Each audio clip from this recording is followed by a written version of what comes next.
নমস্কার বন্ধুরা, আমি অমর্ত্য। আপনাদের চ্যানেল ইন্ডিয়ান ফিল্ম নিউজ বাংলাতে আপনাদের স্বাগত। আজকে এই ভিডিওতে আমি বাংলা ওয়েব সিরিজ যেটা আড্ডা টাইমে রিলিজ হয়েছে ভ্যালেন্টাইন্স ডে দিন, প্রেমে পড়া বারণ, তার ব্যাপারে কথা বলবো।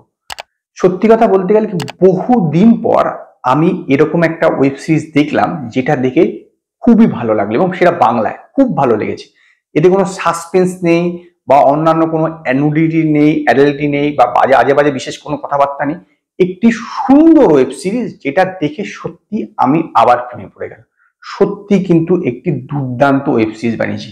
এই ওয়েব সিরিজের টার্গেট হচ্ছে ইয়াং অডিয়েন্স এবং ইয়াং অডিয়েন্সের আমি 100% নিশ্চিত যে ওয়েব সিরিজটা দেখলে ভালো লাগবে। কিন্তু এর প্রমোশন ঠিকঠাকভাবে হয়নি বলে আমার ধারণা, যে অত লোক হয়তো এটা দেখেনি, কিন্তু যেই দেখবে তার কিন্তু খুব ভালো লাগবে। কারণ এই ওয়েব সিরিজে বহু কিছু সুন্দর জিনিস আছে, বহু কিন্তু সুন্দর জিনিস আছে। গল্পটা একটু শর্টে বলে থাকি। এটা উত্তর কলকাতার একটা জায়গা দেখানো হচ্ছে যেখানে একদল মানে ইয়ং ছেলেমেলে যারা পড়াশোনা করছে বা পড়াশোনা জাস্ট কমপ্লিট করেছে, কিন্তু তারা কাজকর্ম করে না, পাড়ায় সারি রকবাজি আড্ডাবাজি করে বেড়ায়।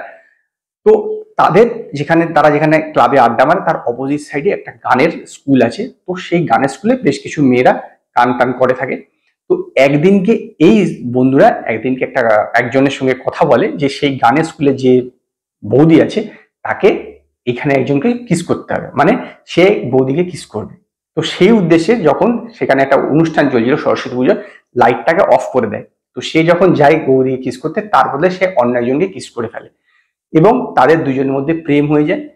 তো তারপরে তাদের পরিণতিটা কি হয়, এইটি হচ্ছে এই সিনেমার ওভারঅল গল্প। আমি গল্পটা একটু এই কারণে বললাম যেন ইন্টারেস্টটা তৈরি হয়, লোকে যেন দেখে। আমিও চাই এটা লোকে দেখুক, কারণ এটা সত্যিকারে খুব ভালো হয়েছে। প্রথম ভালো হচ্ছে এটা উত্তর কলকাতায় খুব সুন্দর করে দেখিয়েছে। দ্বিতীয় ভালো হচ্ছে এখানে প্রেমের দৃশ্যগুলো কিন্তু সত্যি দুর্দান্ত। দেবচন্দ্রিমা রায় যে রোলটা করেছে, সে একজন মানে খুব ভীতু চরিত্রে, জোরে কথা বলতে পারে না, বাবা মা যদি কিছু বলে তার প্রতিবাদ করতে পারে না, তার সঙ্গে খারাপ কিছু হলো সে প্রতিবাদ করতে পারে না, এরকম একটা চরিত্র। এবং যে হিরো আর কি, যে মানে রোলটা করেছে অনিন্দ্য সেনগুপ্ত, সে হচ্ছে ঠিক তার অপোজিট। সে খুব হঠাৎ হঠাৎ করে রেগে যায়, অনেকটা বেশি হাই টেম্পার্ড এবং সবাইকে মানে দাবিয়ে রাখতে পছন্দ করে। এইরকম একটা দু রকমের চরিত্রকে একত্রিত করা হয়েছে এবং দুইজনে কিন্তু বেশ ভালো মানিয়েছে। এবং যেভাবে প্রতিটা প্রেমের দৃশ্যতে বা অন্যান্য জায়গাতে যেভাবে বিজিএমটা ইউজ করা হয়েছে এবং গানগুলোকে যেভাবে ব্যবহার করা হয়েছে, সত্যি খুব ভালো। গানগুলো কিন্তু খুব দুর্দান্ত। এবং সবচেয়ে বড় কথা, এই যে ওয়েব সিরিজে যে লাস্টে যে টুইস্টটা আছে না, সত্যি চমকপ্রদ। মানে লাস্টে যে টুইস্টটা আছে খুব দুর্দান্ত একটা চমক দিয়েছে। তিনবার, টোটাল বলতে গেলে তিন রকম টুইস্ট আছে।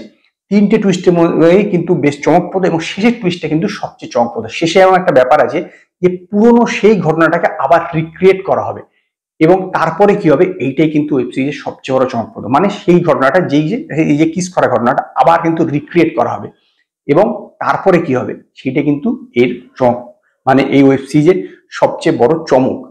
আমি বলবো দুর্দান্ত একটু ওয়েব সিরিজ হয়েছে। অনেকদিন পর আড্ডা টাইমস তো রিসেন্ট হয়েছে, তো তারাও বা বাংলাতে হইচই বা অন্যান্য যে সমস্ত প্ল্যাটফর্ম আছে তারা কিন্তু এই রকম সাবজেক্টের উপর কোনো ওয়েব সিরিজ বা সিনেমা বানাবার কথাও ভাবিনি। আমি অন্তত রিসেন্ট টাইমে কোনো সিনেমাও দেখিনি এই রকম সাবজেক্টের উপর বা এইরকম একটা পয়েন্টের উপর বেশ করে একটা সিনেমা হতে পারে। দুর্দান্ত কিন্তু সিনেমা। এটা যদি কোনো বড় স্টার করতো তাহলে কিন্তু সিনেমা হিসেবে ভালো সাফল্য পেত। যদিও যারা বর্তমানে বাংলায় যেসব স্টার বা সুপারস্টার আছে তাদের এজ ওই লেভেলে নয়, স্বাভাবিকভাবে তাদের নাও মানাতে পারতো, কিন্তু আমি বলছি যদি কেউ করতো তাহলে কিন্তু এটা সিনেমা হিসেবে সাফল্য পেত আমার বিশ্বাস। অভিনয় যদি বলা হয়, দেবচন্দ্রিমা সিংহ রায় সবচেয়ে ভালো অভিনয় করেছে, একদম দুর্দান্ত অভিনয় করেছেন। এছাড়া অন্যান্য যে সমস্ত ইয়াং ছেলেমেয়েরা আছে বা যাবতীয় যারা, প্রত্যেকে কিন্তু অভিনয়ের দিক থেকে ভালো। তাহলে কি এর মধ্যে খারাপ কিছু নেই?